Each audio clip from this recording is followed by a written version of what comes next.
Members knew him as Bill, the friendly pro shop clerk who could recommend the perfect driver and always had time to chat about golf technique and course conditions. But when gunmen targeted the club's wealthy clientele during a busy tournament weekend, they discovered that before he sold golf equipment, he'd spent years protecting the kind of people who could afford exclusive country club memberships. Welcome to True Human Tales. Before we begin this powerful story of hidden courage and country club heroism, tell me in the comments from which city in the world are you watching this video today. And if you believe stories like this deserve to be heard, hit that subscribe button to support the channel. Ridgemont Country Club occupied 285 pristine acres in the foothills outside the city. Its championship 18-hole golf course, designed by a legendary architect who'd created a layout that challenged even professional players while maintaining the scenic beauty that made membership one of the area's most coveted social distinctions. The club had operated for over 60 years, serving as both recreational facility and business networking hub for the region's most successful professionals, entrepreneurs, and established families. The clubhouse itself was a monument to understated luxury, mahogany paneling, leather furniture, and oil paintings depicting the club's history. The dining room served meals that rivaled the city's finest restaurants, the bar stocked premium spirits, and the locker rooms provided amenities that exceeded most members' home bathrooms. At the heart of the club's retail operations was the Pro Shop, a carefully curated showroom that featured the latest golf equipment alongside classic pieces that serious players coveted. The shop's inventory represented hundreds of thousands of dollars in premium merchandise, custom-fitted clubs, limited-edition putters, apparel from designers who specialized in golf fashion, and accessories that carried price tags reflecting both quality and exclusivity. For the past 16 years, that inventory had been managed by Bill Henderson, whose knowledge of golf equipment and course conditions made him an invaluable resource for the club's 850 members. At 64, Bill moved with the quiet efficiency of someone who'd learned that wealthy customers valued competence over enthusiasm, his polo shirts always pressed, his khakis creased with military precision, and his demeanor professionally warm without crossing into inappropriate familiarity. Bill's expertise went far beyond simple retail sales. He knew every member's handicap, equipment preferences, and playing style well enough to make recommendations that consistently improved their games. His custom club fitting sessions were legendary among serious golfers. Bill could analyze a swing and configure clubs that shaved strokes off scores in ways that seemed magical to players who'd struggled with standard equipment. Regular members had developed genuine trust in Bill's judgment over the years, often seeking his advice on equipment purchases that represented significant financial investments. Dr. Morrison credited Bill with helping him break 80 for the first time through perfect equipment recommendations. The Stevens family appreciated Bill's patience in working with their teenage son's developing golf skills. What made Bill exceptional wasn't just his product knowledge or customer service skills, though both were considerable, but his ability to maintain the delicate social balance that exclusive country clubs required. He could chat comfortably with CEOs about course conditions while helping maintenance workers find equipment they needed, treating everyone with appropriate respect while never forgetting the hierarchies that made private clubs function effectively. Bill's office behind the Pro Shop was organized with systematic precision, inventory records updated daily, member preferences documented in detail, and supplier relationships maintained through personal attention that ensured Ridgemont received priority access to premium merchandise. His equipment displays showcased products in ways that justified their premium pricing while educating customers about superior quality features. What members and club management didn't know was that Bill's exceptional understanding of wealthy customer psychology and high-end retail security had been developed in environments where the stakes were considerably higher than golf equipment sales. His ability to read people, anticipate problems, and maintain order in exclusive environments came from 18 years working country club security for facilities that catered to clients whose wealth made them targets for criminal enterprises, ranging from simple theft to kidnapping and extortion. Security manager Bill Henderson had worked from 1982 to 2000 for various exclusive clubs, specializing in high net worth client protection, and facility security management. His experience included coordinating protection for members whose business dealings attracted attention from organized crime, foreign intelligence services, and domestic terrorist organizations. Bill had worked clubs where membership lists read like Forbes magazine, where business discussions on the golf course involved international transactions worth billions of dollars, and where social gatherings required security coordination that resembled presidential protection protocols. His expertise included identifying potential threats among staff and visitors, coordinating with law enforcement agencies that monitored threats against high-profile individuals, and maintaining security protocols that protected members without compromising the relaxed atmosphere that made exclusive clubs worth their substantial fees. His transition to civilian retail work had been carefully planned after experiences that had taught him to value the simple pleasure that golf could provide when criminal elements weren't involved. Ridgemont Country Club represented everything he'd learned to appreciate about the sport and the social environment it created. Successful people enjoying legitimate recreation, families bonding over shared interests, and business relationships built on mutual respect rather than criminal conspiracy. The club's general manager knew Bill was former private security, but had no idea of the scope of his experience protecting high-net-worth individuals from sophisticated criminal threats. His job application listed his background as private club operations and member services, which seemed perfectly suited for a pro shop position that required understanding both retail management and the discretion that wealthy customers expected. What they didn't know was that Bill's office included more than standard retail management equipment.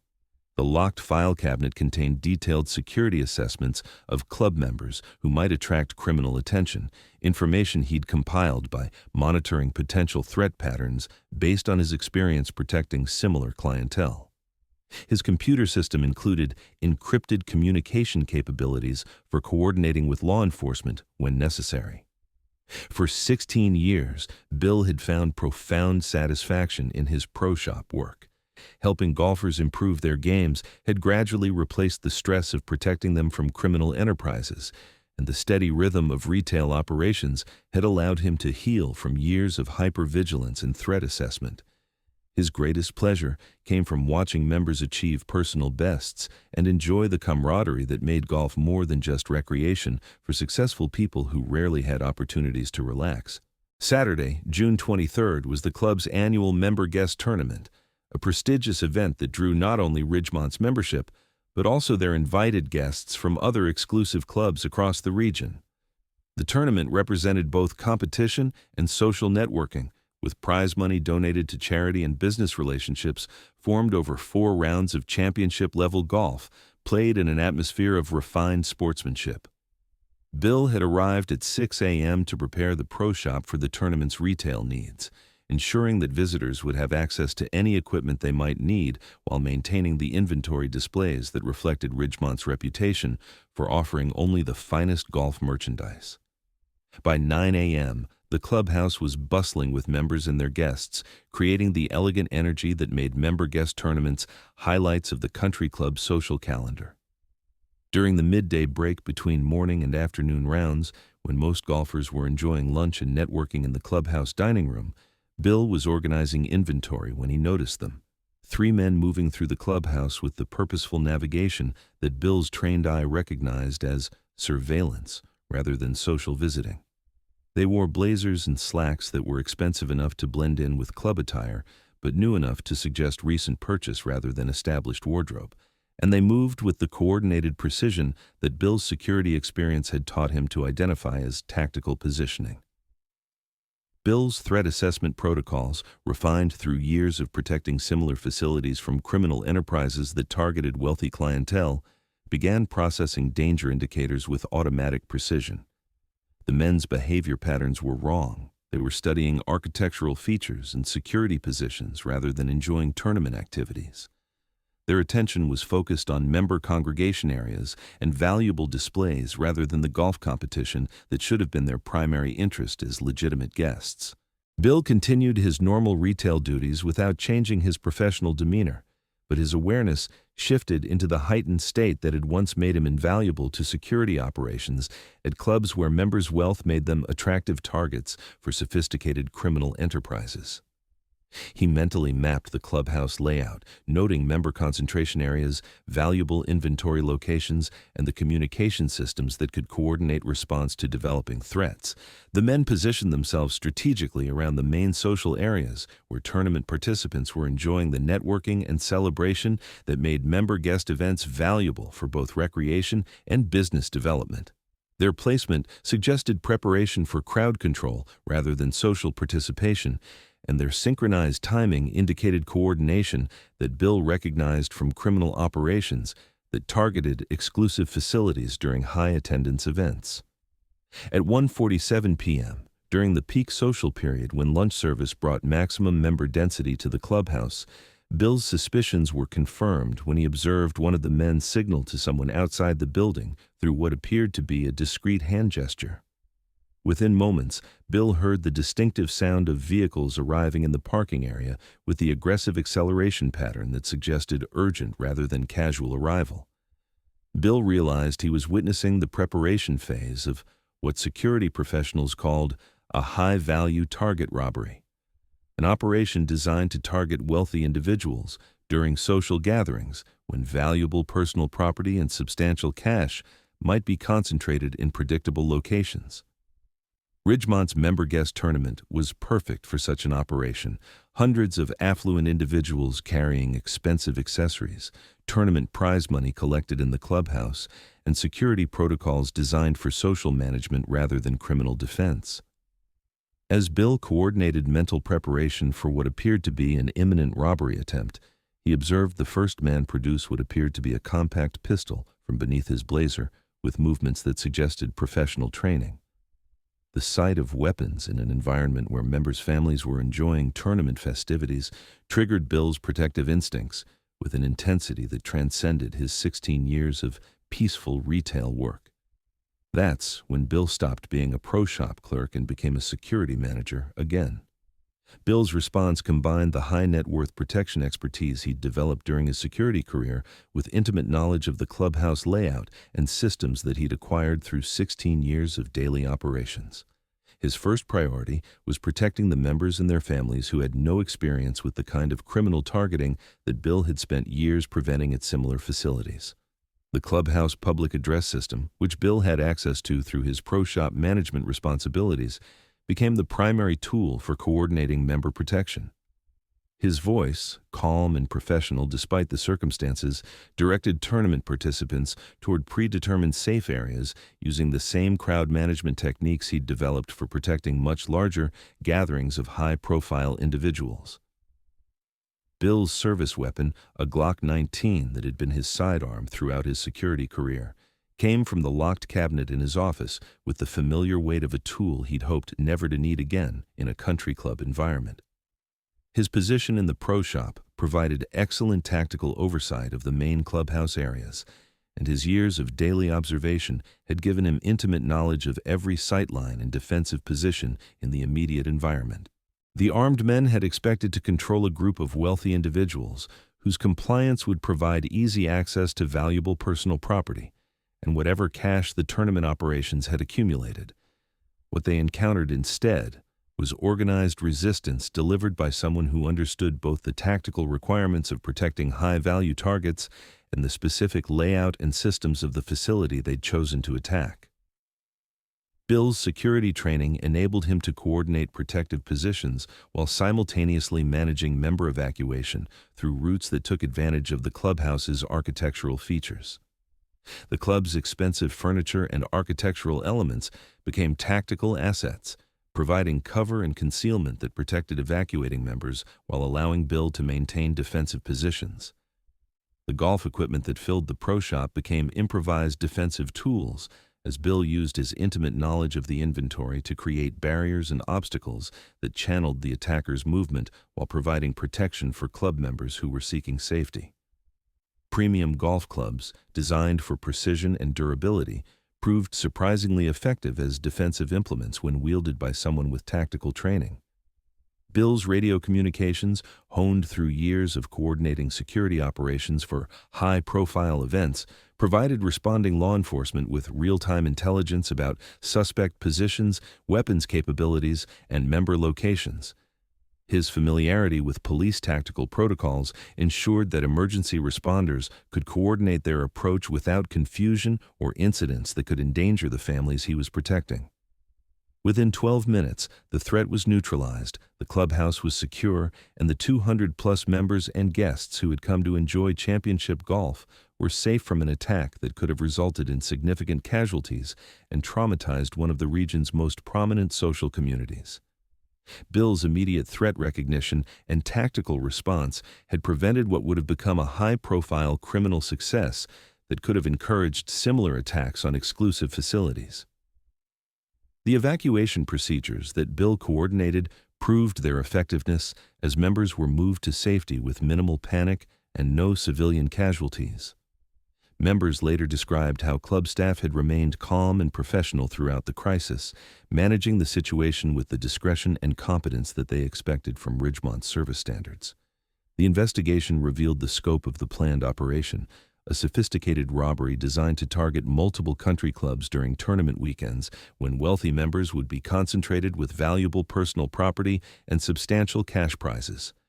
The criminals had researched club operations, member demographics, and security protocols with the thoroughness of professionals planning operations against high-value targets. What they hadn't researched was Bill Henderson. The FBI agents who debriefed Bill were familiar with private club security operations and understood immediately why the attack had failed so completely. 18 years of experience protecting high-net-worth individuals from sophisticated criminal enterprises, combined with 16 years of intimate knowledge of the specific facility and its membership. The media wanted to interview him about his transition from private security to retail work, about the criminal threats that target exclusive country clubs, about the moment when his two careers had intersected to protect the kind of people he'd spent decades learning to keep safe. Bill politely declined all interview requests, preferring to maintain the discretion that made private clubs trustworthy environments for their members. Ridgemont Country Club resumed normal operations the following week with enhanced security protocols and a new understanding of the man who managed their pro shop. Bill returned to his retail duties with the same quiet professionalism he'd always shown, helping members improve their games with the same dedication that had made him invaluable to both his security career and his retail work. The only visible change was a small commendation from club management, thanking him for extraordinary service during a difficult situation. Bill had requested that it not mention specific details, preferring to be remembered for the thousands of positive golfing experiences he'd helped facilitate rather than the one day when his other skills had been needed. Because some people spend their careers protecting others, and when they transition from one environment to another, their protective instincts remain unchanged.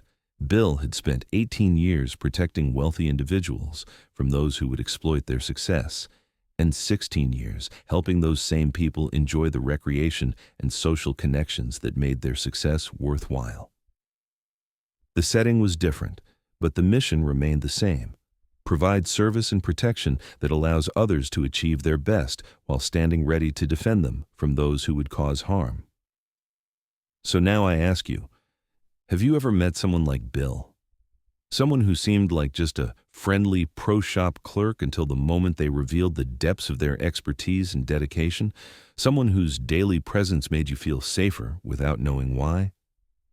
Tell me in the comments where are you watching from today and share their story with us. And if you believe stories like this need to be heard, hit that subscribe button and help us make sure they are. We publish human stories that matter every single week. Thank you for watching. We'll see you in the next story. And remember, sometimes the person helping you choose the right golf club knows more about the right kind of protection than you could ever imagine.